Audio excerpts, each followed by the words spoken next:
নমস্কাৰ বন্ধুসকল, আপোনালোকক স্বাগতম জনাইছোঁ ইনভেষ্টৰ আইডিয়া চেনেলটিৰ আন এটি নতুন খণ্ডলৈ।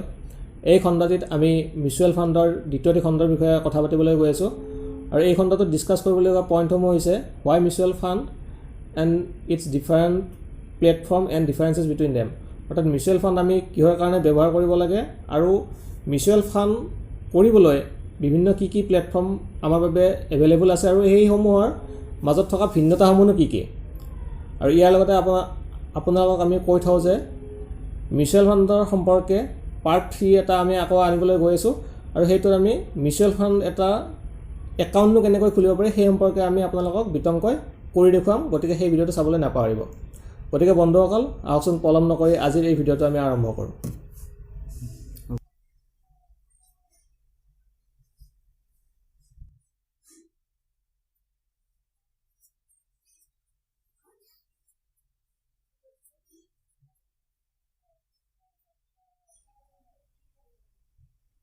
আপোনাৰ পইচাখিনি যদি ইনফ্লেশ্যন ৰেট আমি ইতিমধ্যে আগতে কৈ আহিছিলোঁ, সেই ইনফ্লেশ্যন ৰেটতকৈ যদি আপোনাৰ ৰিটাৰ্ণ বেছি পাব লাগে তাৰ বাবে এটা উল্লেখযোগ্য অপশ্যন হৈ আছে বৰ্তমান মিউচুৱেল ফাণ্ড। আৰু আমাৰ দৰে যাৰ হাতত কম পইচা আছে, অৰ্থাৎ আমি স্মল ইনভেষ্টৰ, এনেকুৱা মানুহৰ কাৰণে মিউচুৱেল ফাণ্ডনো কিহৰ কাৰণে আকৰ্ষণীয়। আমাৰ হাতত প্ৰথম কথা হৈছে পইচা বহুত কমকৈ আছে, আমি সাঁচতীয়া ধন আমাৰ বহুত কমকৈ থাকে। আৰু ছেকেণ্ড পইণ্টটো হৈছে যে আমাৰ সাঁচতীয়া ধনসমূহ লৈ পিনে আমাৰ এটা ডাঙৰ ডাঙৰ সপোন থাকে। হয়তো কাৰোবাৰ ঘৰ বান্ধিব লগা আছে, হয়তো কাৰোবাৰ গাড়ী কিনিবলগীয়া আছে, বিভিন্ন ধৰণৰ সপোন থাকে। আৰু আমি সেয়েহে সেই পইচা হাতত থকা পইচা কাৰণে ইনভেষ্ট কৰিবলৈ বিচাৰোঁ, কিন্তু আমি ভয় কৰোঁ যে আমাৰ পইচা কাৰণে সুৰক্ষিত হৈ থাকিব নাথাকে। গতিকে আমাক ছিকিউৰিটি মাষ্ট, আমাৰ পইচাখিনিত যাতে আমাৰ ডুবি নাযায় তাৰ কাৰণে আমাক ছিকিউৰিটিটো আমাক লাগিব। আৰু তাৰ লগে লগে হৈছে যে আমি পইচাখিনি বহুতৰে আমাৰ প্ৰব্লেমটো হৈছে কি, আমি পইচাখিনি নিজে কণ্টিনিউ তাক ৰিইনভেষ্ট কৰি থাকিব নোৱাৰোঁ। অৰ্থাৎ আপুনি 1 বছৰ পিছত আৰু সেই পইচাখিনি ক'ত ইনভেষ্ট কৰিব আপুনি ভাবি থাকিবলৈ সময় নাই বহুতৰ, সেইটো এটা প্ৰব্লেম। আৰু তাৰ লগে লগে হৈছে ৰিস্ক। প্ৰত্যেকটো ইনভেষ্টমেণ্টতে এটা নিৰ্দিষ্ট ৰিস্ক থাকে। গতিকে সেই ৰিস্কটো আমাৰ কাৰণে একদম মিনিমাম হোৱাটো আমাৰ কাৰণে প্ৰয়োজনীয়। যিহেতু আমাৰ হাতত পইচাই বহুত কম থাকে, গতিকে আমি তাত আৰু ৰিস্ক ল'ব নোৱাৰোঁ। আৰু তাৰ লগতে হৈছে ৰিটাৰ্ণটো আমাক হাই লাগে, কম ৰিস্কত হাই ৰিটাৰ্ণ এটা আমাক লাগে। আৰু এই গোটেইকেইটা পইণ্ট মিউচুৱেল ফাণ্ডে আমাক বৰ্তমান সময়ত দি আছে। গতিকে আমাৰ বাবে মিউচুৱেল ফাণ্ড হৈছে এটা উল্লেখযোগ্য আৰু আকৰ্ষণীয় ইনভেষ্টমেণ্ট অপশ্যন। ভাৰতবৰ্ষত বৰ্তমান সময়ত মিউচুৱেল ফাণ্ডৰ গ্ৰাহকৰ সংখ্যা যথেষ্ট পৰিমাণে বৃদ্ধি পোৱাৰ ই এটা অন্যতম কাৰণ। আৰু দ্বিতীয়তে মিউচুৱেল ফাণ্ড আমাৰ কাৰণে ইমান আকৰ্ষণীয় হোৱাৰ দ্বিতীয়টো কাৰণ হৈছে ই সেবিৰ দ্বাৰা ৰেগুলেটেড হৈ থাকে। অৰ্থাৎ সেবি হৈছে securities and exchange board of India. ই এটা গভৰ্ণমেণ্ট অৰ্গেনাইজেশ্যন হয়। ইয়াৰ বিষয়ে আমি আগতে ভিডিঅ'টোত কৈ আহিছোঁ। ই সেবিৰ দ্বাৰা ৰেগুলেটেড হোৱাৰ লগে লগে এই বস্তুটো গভৰ্ণমেণ্টৰ দ্বাৰা পৰিচালিত হৈ থকা এটা অৰ্গেনাইজেশ্যন হৈ পৰে, আৰু যাৰ কাৰণে মিউচুৱেল ফাণ্ডত ৰিস্ক একেবাৰেই নাথাকে। অ'কে, আজি আমি ডিছকাছ কৰিছোঁ মিউচুৱেল ফাণ্ড আমি কিয় কৰিব লাগে।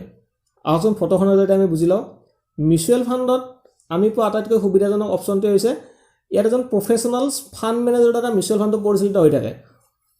আপুনি বিভিন্ন ধৰণৰ অপশ্যনসমূহৰ বিষয়ে নাজানিব পাৰে ইনভেষ্ট কৰা, কিন্তু ফাণ্ড মেনেজাৰজন যিহেতু প্ৰফেচনেল এজন হয়, গতিকে আপুনি নিশ্চিন্ত হৈ পাৰে যিকোনো মিউচুৱেল ফাণ্ড এটাত ইনভেষ্ট কৰিব পাৰে, যাৰ ফাণ্ড মেনেজাৰজনে প্ৰফেচনেলি ট্ৰেইন হয় আৰু সি মিউচুৱেল ফাণ্ডৰ ক'ত কেনেকৈ ইনভেষ্ট কৰিব লাগে সেই বিষয়ে জ্ঞাত।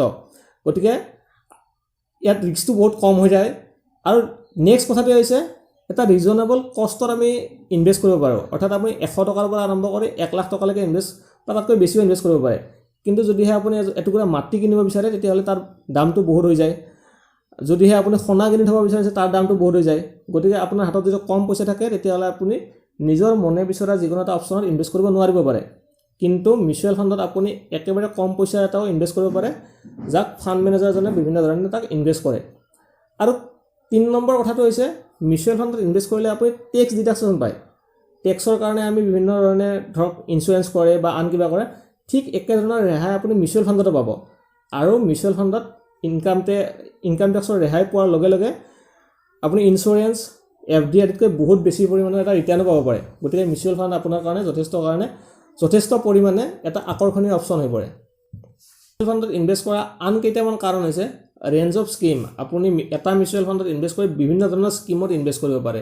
কনভিনিয়েঞ্চ, ট্ৰেন্সপাৰেঞ্চি, লোৱাৰ কষ্ট একেবাৰে কম থাকে।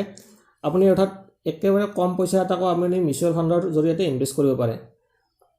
আৰু যিহেতু মিউচুৱেল ফাণ্ড এটা ডাইভাৰ্চিফাই কৰা হয় ফাণ্ডখিনি, অৰ্থাৎ 100 টকাটোকে আপোনাৰ এটা ভাগ কৰি প্ৰায় 10ৰ পৰা 100টামান ভাগ কৰি পিনে তাক বিভিন্ন স্কিমত ইনভেষ্ট কৰি দিব। গতিকে তাৰ পৰা ৰিস্কটো একেবাৰে কমি যায় আৰু ফাণ্ড মেনেজাৰৰ কোৱালিটিৰ ওপৰত নিৰ্ভৰ কৰি পিনে আপোনাৰ মিউচুৱেল ফাণ্ডটোৰ কোৱালিটিটো ইম্প্ৰুভ হয়। তেতিয়াহ'লে আমি মিউচুৱেল ফাণ্ডটো কিহৰ কাৰণে কৰিব লাগে বা বৰ্তমান ভাৰতৰ অৰ্থনৈতিক অৱস্থাৰ পৰিপ্ৰেক্ষিতত মিউচুৱেল ফাণ্ড আটাইতকৈ আকৰ্ষণীয় ইনভেষ্টমেণ্ট অপশ্যন কিহৰ কাৰণে হয় সেই বিষয়ে আমি কথা পাতিলোঁ। এটা কথা হৈছে মিউচুৱেল ফাণ্ড আপুনি কৰিবলৈ বিভিন্ন ধৰণৰ কি প্লেটফৰ্ম উপলব্ধ হৈ আছে। আপুনি যদি চাবলৈ যায় মিউচুৱেল ফাণ্ড কৰিব পৰা দুটা অপশ্যন আছে। এটা হৈছে ডিৰেক্ট প্লেন আৰু আনটো হৈছে ৰেগুলাৰ প্লেন। ডিৰেক্ট প্লেন এইটোৱে যে য'ত আপুনি আপোনাৰ মিউচুৱেল ফাণ্ডত ইনভেষ্ট কৰিবলৈ পইচাখিনি ডিৰেক্টলি ইনভেষ্ট কৰিব পাৰে। আৰু ৰেগুলাৰ প্লেন এইটো য'ত আপোনাৰ মাজত এটা ইণ্টাৰমিডিয়েট এটা অপশ্যন থাকে। ধৰক আপোনাক এটা সেই এজেণ্ট থাকিব বা কোনোবা এটা বেংক থাকিব যিয়ে আপোনাক এডভাইচ কৰিব। যদি তেনেকুৱা এটা বস্তু থাকে তেতিয়াহ'লে তাক আমি ৰেগুলাৰ প্লেন বুলি ক'ম। আৰু আপুনি যদি ফটোখন চাই দেখা পাব যে ৰেগুলাৰ প্লেনত সাধাৰণতে আপোনাৰ পৰা কিবা এটা কমিশ্যন লোৱা হ'ব, যিহেতু আপোনাক এটা ছাৰ্ভিচ দিব। আৰু সেই কমিশ্যনটো সাধাৰণতে 0ৰ পৰা আৰম্ভ কৰি 1%ৰ ভিতৰত থাকে। আৰু এই 1%টোৱে যদি আপুনি এটা দীৰ্ঘ সময়ৰ কাৰণে পইচাখিনি ইনভেষ্ট কৰে তেতিয়াহ'লে সেই ইনভেষ্ট কৰা পইচাখিনিৰ পৰা 10 বছৰ বা 15 বছৰৰ কাৰণে ইনভেষ্ট কৰিলে সেয়া এটা বহুত বেছি পৰিমাণ হৈ যায়। গতিকে আপোনাৰ কাৰণে যদিহে আপুনি অলপ ষ্টাডি কৰিব পাৰে তেতিয়াহ'লে আপোনাৰ কাৰণে ডিৰেক্ট প্লেন হৈছে আটাইতকৈ উপযুক্ত বা প্ৰিফাৰেবল এটা ইনভেষ্টমেণ্ট প্লেন। এতিয়া উল্লেখ কৰা ডিৰেক্ট মিউচুৱেল ফাণ্ড আৰু ৰেগুলাৰ মিউচুৱেল ফাণ্ডৰ বিভিন্ন অপশ্যনসমূহ কি আছে। যে আপুনি যদি ডিৰেক্ট মিউচুৱেল ফাণ্ড এটাত ইনভেষ্ট কৰিব বিচাৰে আপোনাৰ কাৰণে বিভিন্ন ধৰণৰ এপ বা বিভিন্ন ধৰণৰ প্লেটফৰ্ম আছে। তাৰ ভিতৰতে ভাৰতবৰ্ষৰ বৰ্তমান একদম উল্লেখযোগ্য এপ এটা হৈছে গ্ৰ' এপ। আপুনি এডভাৰ্টাইজ য'তে ত'তে দেখিয়ে থাকিব, ইউটিউবতে খুলিলে দেখিব। গ্ৰ' এপ এটা আছে, দুটা আছে কুভেৰা, তৃতীয়তে হৈছে জেৰধা কইন, 4 নম্বৰত পেটিএম মানি, 5 নম্বৰতে ইটি মানি আৰু তেনেকুৱা বিভিন্ন ধৰণৰ আপোনাৰ অপশ্যন পাই যাব আপুনি। আৰু আমি প্ৰিফাৰ কৰা মিউচুৱেল ফাণ্ড ডিৰেক্ট মিউচুৱেল ফাণ্ডৰ অপশ্যনটো হৈছে গ্ৰ' এপ। আপুনি গ্ৰ' এপৰ এটা একাউণ্ট খুলি ল'ব পাৰে। সেই বিষয়ে আমি নেক্সট ভিডিঅ'তে আমি আপোনালোকৰ সৈতে তাক ডিছকাছ কৰিবলৈ গৈ আছোঁ। গতিকে নেক্সট ভিডিঅ'টো চালে আপুনি গ্ৰ' এপত কেনেকৈ মিউচুৱেল ফাণ্ডত ইনভেষ্ট কৰিব লাগে সেই বিষয়ে গম পাই যাব। আৰু দ্বিতীয়তে ৰেগুলাৰ মিউচুৱেল ফাণ্ডৰ বিভিন্ন ধৰণৰ অপশ্যনসমূহ হৈছে যেনে ধৰক আপুনি বেংকৰ জৰিয়তেও মিউচুৱেল ফাণ্ডত ইনভেষ্ট কৰিব পাৰে। আৰু লগতে ডিষ্ট্ৰিবিউটৰ বিভিন্ন ধৰণৰ কোম্পানীৰ ডিষ্ট্ৰিবিউটৰ আছে যিয়ে আপোনাক মিউচুৱেল ফাণ্ডৰ বিভিন্ন প্লেন বুজাব বা কৰিবলৈ ক'ব। বেংক আৰু ডিষ্ট্ৰিবিউটৰ জৰিয়তে আপুনি ৰেগুলাৰ মিউচুৱেল ফাণ্ড এটাত ইনভেষ্ট কৰিব পাৰে। এইটো প্ৰব্লেম এইটোৱে যে বেংক আৰু ডিষ্ট্ৰিবিউটৰে আপোনাৰ পৰা এটা নিৰ্দিষ্ট পৰিমাণৰ কমিশ্যন ল'ব বছৰেকীয়া হিচাপত আপোনাক মিউচুৱেল ফাণ্ডটো কৰাই দিয়াৰ বাবে।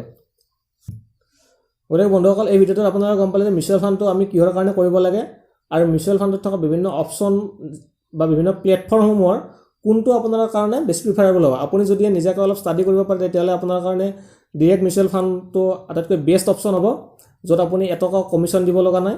আৰু যদি আপুনি ধৰক বয়সীয়াল মানুহ বা বেছি ষ্টাডি কৰিবলৈ আপুনি নোৱাৰে তেতিয়াহ'লে আপোনাৰ কাৰণে ৰেগুলাৰ মিউচুৱেল ফাণ্ডটো এটা অপশ্যন হ'ব পাৰে। কিন্তু তাত আপুনি এটা নিৰ্দিষ্ট পৰিমাণৰ পইচা প্ৰত্যেক বছৰে আপোনাৰ কমিশ্যন হিচাপত কটা যাব।